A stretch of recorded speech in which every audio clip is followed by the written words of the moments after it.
Welcome to the Motherhood Alliance podcast, the podcast dedicated to empowering moms and families on their health and wellness journey.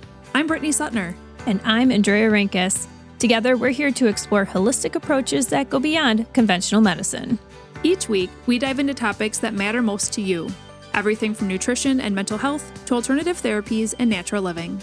And whether you're a new mom navigating the early stages of parenthood or a seasoned pro looking for new ways to support your family's well-being, you're in the right place. Even better, all of our guests are local small business owners who you can actually talk to and work with. You can learn more about today's guest and connect with hundreds of other health and wellness professionals through our informative and easy-to-use directory at motherhoodalliance.com. Before we get started, keep in mind that this podcast is for informational and educational purposes only and is not a substitute for personal healthcare advice. Please consult your healthcare provider before making any changes based on the podcast content. Thank you for joining us on this journey. Are you ready to help your family thrive? Let's get started. Hi, we are Britt and Drea from motherhoodalliance.com, and we are excited to welcome you to a 4-episode series with Jen Borley, a master's level registered nurse and a digestive health professional through the Food Enzyme Institute. Jen owns Alo Health, where she offers a wide range of services designed to support whole body function. Jen specializes in functional wellness, something she came to after her own health challenges weren't getting answered through traditional medicine. That personal journey led her to a path of supporting the body's natural ability to heal by identifying underlying stress and creating individualized wellness plans, which you'll hear about more in episode 1. Jen is a lifelong learner, an avid reader, a hiking lover, and admittedly a bit of a plant addict. She and her husband Scott have been married for 27 years, and they have built a beautiful family with 3 sons, Spencer, Parker, and Carter, plus their new daughter-in-law Dakota, and of course, their granddog Drex. We are really excited for you to meet Jen. Let's jump into today's episode. Hey everybody, welcome back to the Motherhood Alliance podcast. We are excited to welcome back Jen Borley. Welcome back, Jen. Thanks for having me.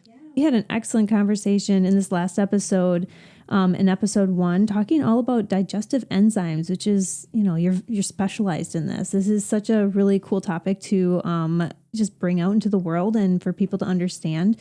In this one, we're going to kind of dive a little bit deeper into exactly what you do.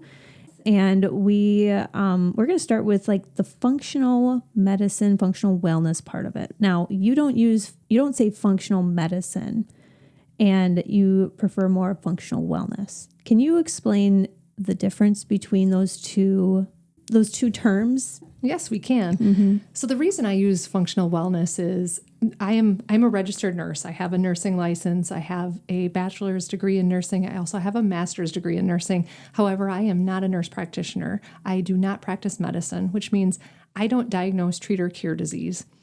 My approach is a functional side of helping people's function improve so that their body can overcome. And so it's not an original term, functional wellness. You'll see it in other places. But basically, I do not practice medicine, and I want that to be very clear because I would like to keep my nursing license, and I want it to be very obvious to the consumer that I am not going to be prescribing, I am not going to be diagnosing, and that you really should still have a medical provider that can do that if that's what you need.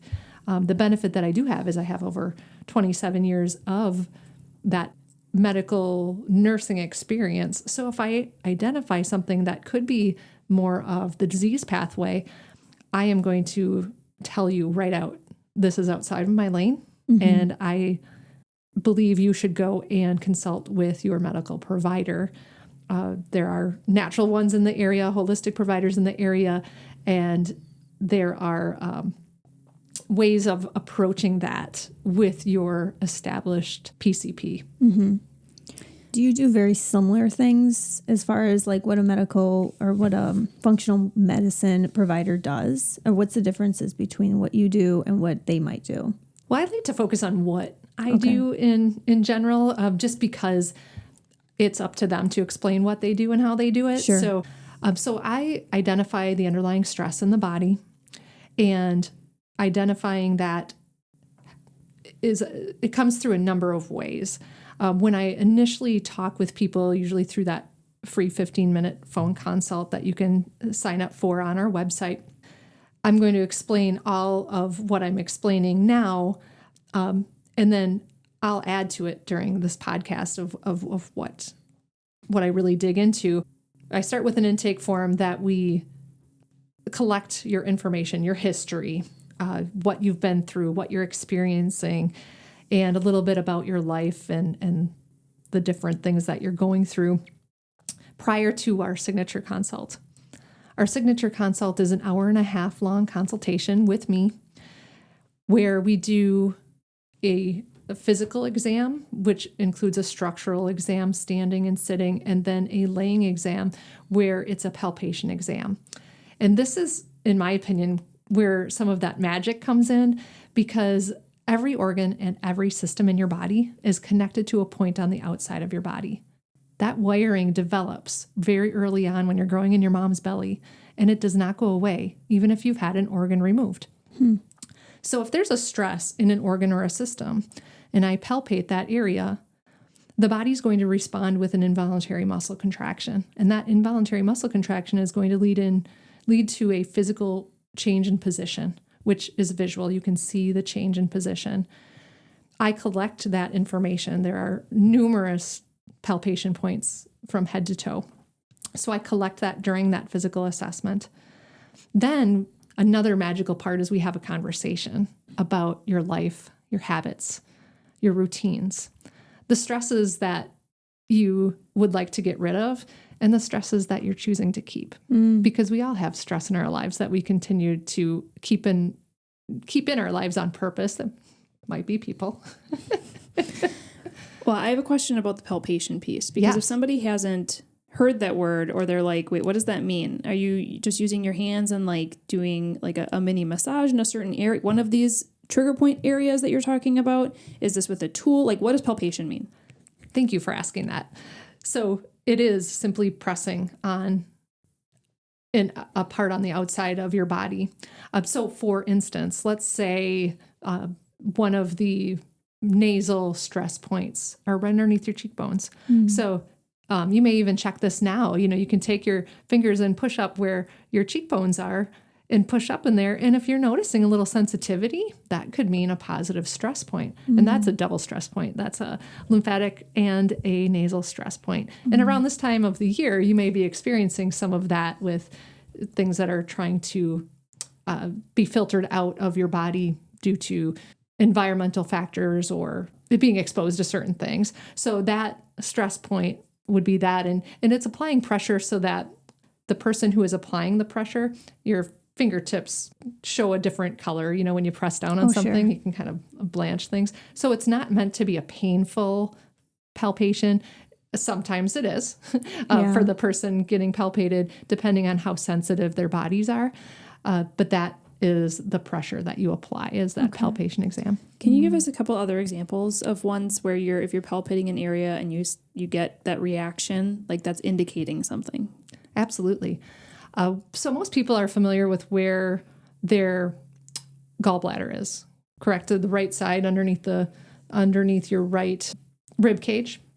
So that area will often become a little sensitive if you're having stress in your gallbladder or maybe your liver, which could indicate an issue with fat or protein digestion or both. So that area could be tender when you push. But beyond tenderness, some people are ticklish or just sensitive to being touched. But there's usually a muscle contraction that you can feel if that organ is stressed. And when I do the palpation exam, you're laying down on a table, hopefully relaxed. And I do my best to keep you relaxed and let you know where I'm going to be pushing. But that pushing in there, that can be a very obvious stress point for people that are having a stressed biliary system is what we call that, but the gallbladder and liver combination there. So there are so many overlapping stress points as well. And that's where it really takes somebody that's trained and certified through the Food Enzyme Institute to identify the different nuances, if you will, of what we want to address. What are some of the most common stress points that you see that people are reacting to? Well, over the past few years, the stomach lining stress point has become very pronounced in a lot of people. I mean, there's been a little stress, right? So that one is very, I don't want to use the the term popular, but it is a very common stress point.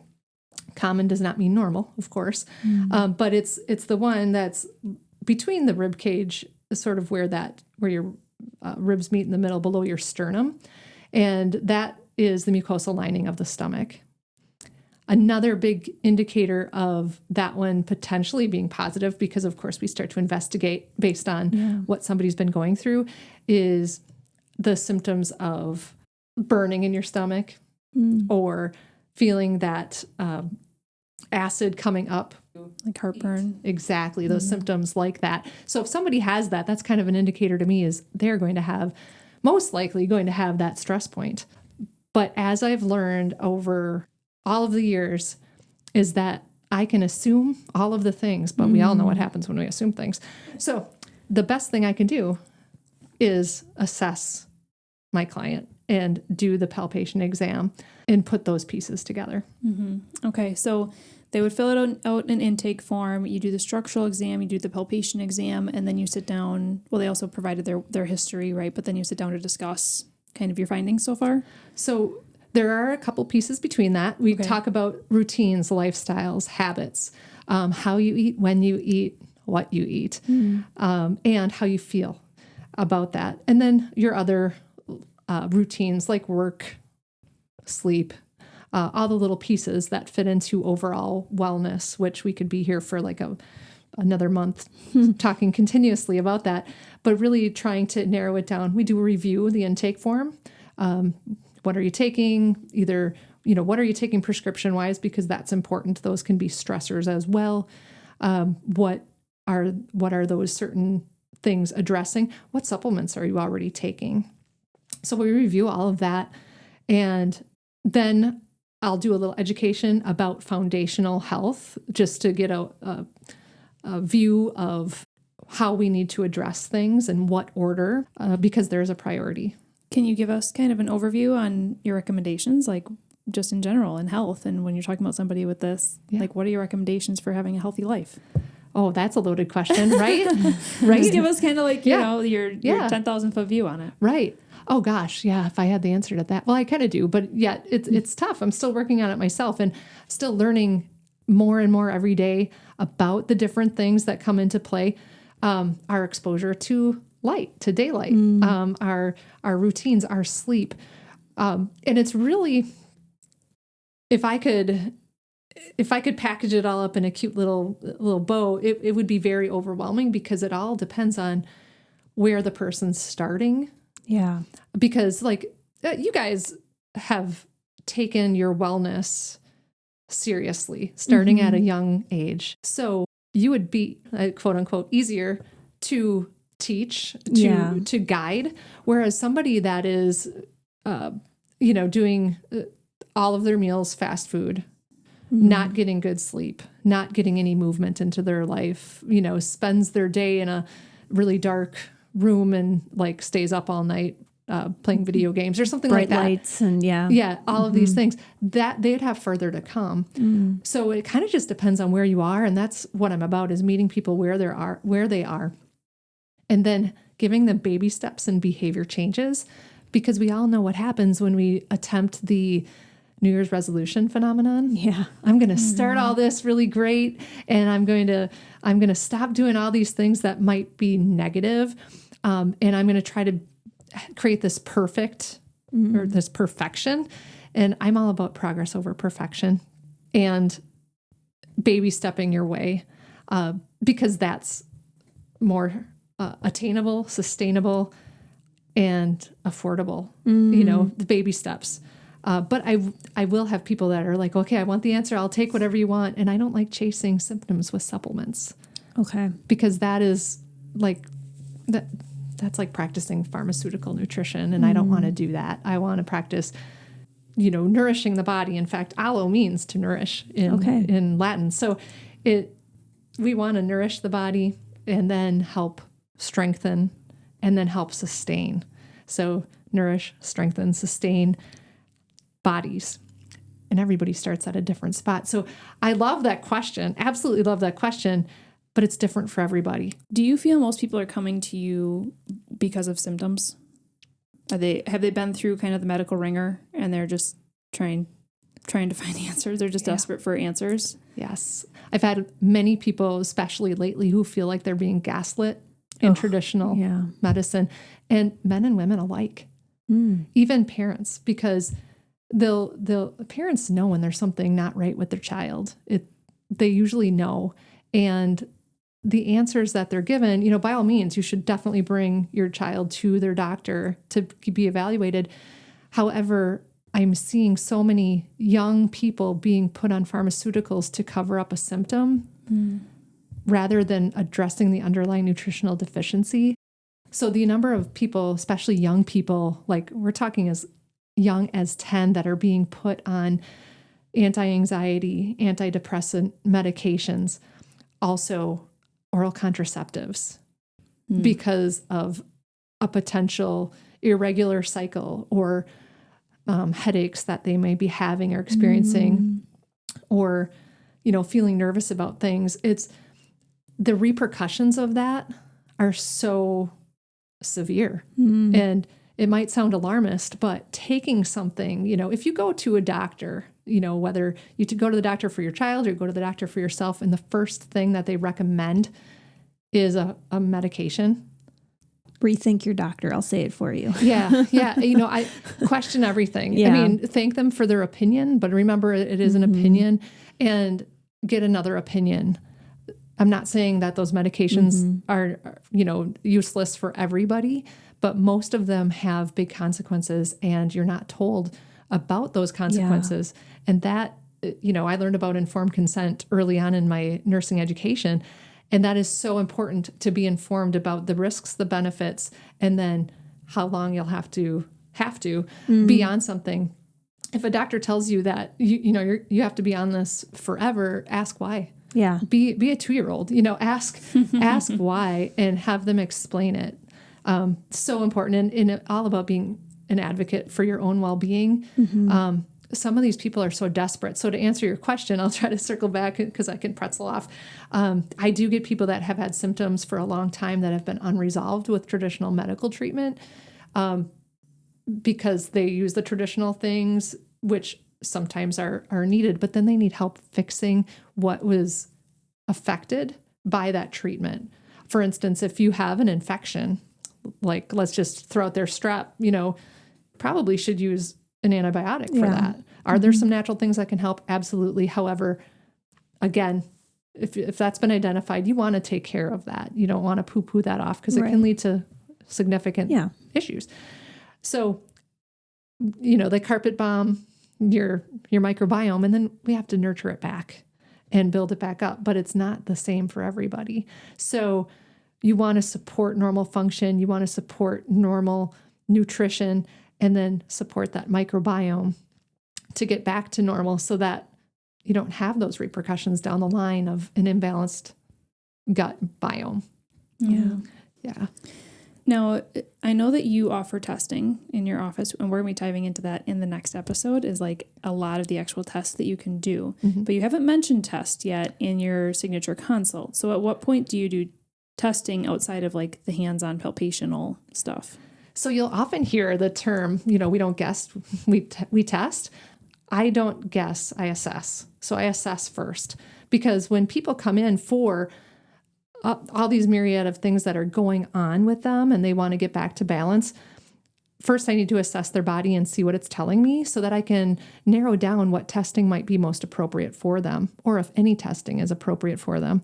Because if I were to throw microbiome and hormone testing at everybody that had those kinds of symptoms, we would, of course, make a lot of discoveries, but discoveries that we could have made with the assessment first and started to address them, and maybe gotten rid of some of the surface level things, and then really pinpoint on, do we really need to do that hormone test, or should we really be focusing on the microbiome first? Because we can't address hormones unless the gut is balanced. Medicine can address hormones really right off the bat, but you're always going to be hitting that nail with the hammer, because if you don't address the gut, your hormones can't balance out. And that has to do with all hormones, not just the female hormones that we automatically think of, but even like when I was going through my thyroid imbalance, there were a lot of nutritional things. So it's really important to address, okay, what's the body telling me? What do we need to address first? Like, are lymphatics taking out the cellular trash? Are we getting the right foods in? Are we able to digest and absorb them? So digestion, and then bowel elimination. Oh gosh, we could talk a whole episode on poop. Yeah. For sure. Yes. For sure. Well, I feel like this just really gives somebody a really good framework on what to expect within your office. So just to kind of summarize all this, after you've done the hands-on exams, you've learned about their wellness history, you've educated them in different things, then you discuss, right, the findings, and then you individualize each plan for each person. So tell us a little bit about where do you start? Is it literally starting with gut stuff first pretty much every time? Like, what is always the first stepping stone? Because people, when they're coming in here, in order to see results, they need to buy in. They need to be ready to like walk this journey with you and take it seriously, right? Which can also be intimidating to some people. So I'm sure you have to start out gently, like you said, with a lot of people. But how do you individualize these plans, especially when probably a lot of people are dealing with similar symptoms? Great question. So again, that priority sequence, we have to start with addressing lymphatic, body taking out the cellular trash that it makes every day, then making little tweaks to maybe how they're eating. It might not even be what they're eating. If everybody came in and they were doing fast food 3 meals a day, those would be super simple because all we have to do is stop that and it would be easy, but that's usually not the case. Then we talk about, digestion. We're going to support normal digestion, and I'm going to recommend a specific digestive enzyme to address the digestive stress that has been identified. Usually I am very conservative as it comes to recommending supplements. I might even have people stop taking some of the things they're already taking, just put them aside. Very few things I tell you to throw away. There are a few, but we'll go over that if that's your case. So then we talk about next steps. So I'm going to be recommending that digestive enzyme, maybe one other thing, depending. And then maybe some of the therapies that we offer at Alo Health. If there's lymphatic congestion, there are things to address that. I'm going to be giving some, I call them exercises, but they're not necessarily the typical exercises. Maybe referring to someone for structure if I identify something that is a structural issue, because I don't do structure. But there may be some other therapies that we can do to help open up those pathways. And then depending on what those findings are, I may want to see you back in 2 weeks. I may want to see you back in 4 weeks, but you get to make the decision. We are not tied to one another, so that if you're feeling really great after just those little changes and you just want to run with it, that's fantastic. If you want to continue the journey, we talk about what's next. So either a half an hour appointment or an hour appointment, again, depending on where your starting point is, because everybody's different. That may be 2 to 4 weeks later, if we're going to do another therapy to address lymphatic stress. And then we send you out into the world to implement those behavior changes. You can always reach out as well. You're allowed to give a call, give an email. So when they call you, they don't get like this giant, super long, robotic chain of all these messages, and then leave a message with the nurse before you can talk to Jen. And I'm joking in a way because this is why I love you, is that you're just like, well, you're a one-woman show for the most part. And it's like, but you are available. This is the type of care people are looking for, is somebody who truly cares, can sit down and listen to them, is accessible for questions. So that's great. Yeah, thanks. I love what I do. I have a passion for it. I am going to be, and always am, looking at other things that I can implement and introduce into Alo to help people live happier, healthier lives. And with that, I realize that my bandwidth can run a little bit thin because I, again, am always learning, always building, and maybe expanding. In fact, by the time this podcast airs, there most likely will be an announcement of other things that we may be offering at Alo Health. And I'm really excited about it, but my lips are sealed a little bit about that right now. But stay tuned. Follow us on our social medias at Alo Appleton on Instagram and Facebook, and Wellness with Alo Facebook group. Be announcing that. Super excited for that. And always building, always learning, and always willing to change things when there is good evidence that it's going to help support what we do. That's great. That's great.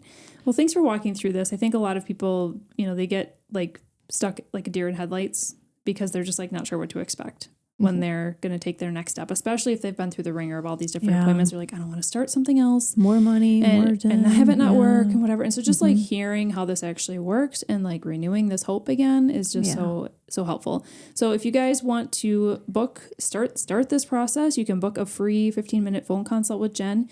Just find her on our website. But I'm excited for these next 2 episodes because we've been hinting kind of toward these. These are coming up. This next episode is probably going to be a little bit longer than most of them because we have a lot of different tests that we're going to be talking through, a lot of functional labs and testing that maybe you've heard of or maybe you haven't, but these could be really interesting things for you. And then in our last episode together, we're going to be walking through a bunch of the therapies that Jen offers in her office. So really, I feel like this was just a very high level intro into the tip of the iceberg of what Jen offers. So stay tuned for 2 more episodes coming up. If you enjoyed this episode, would you consider leaving a rating or review or sharing it directly with a friend who could benefit from the information? We know that you're a busy mom or caregiver, and our goal is to make your life easier by bringing tips and tricks directly from experts into your earbuds. By sharing this episode with someone you love, you can play a critical role in helping to make their life easier as well. We appreciate your time and thank you for being a part of the Motherhood Alliance family.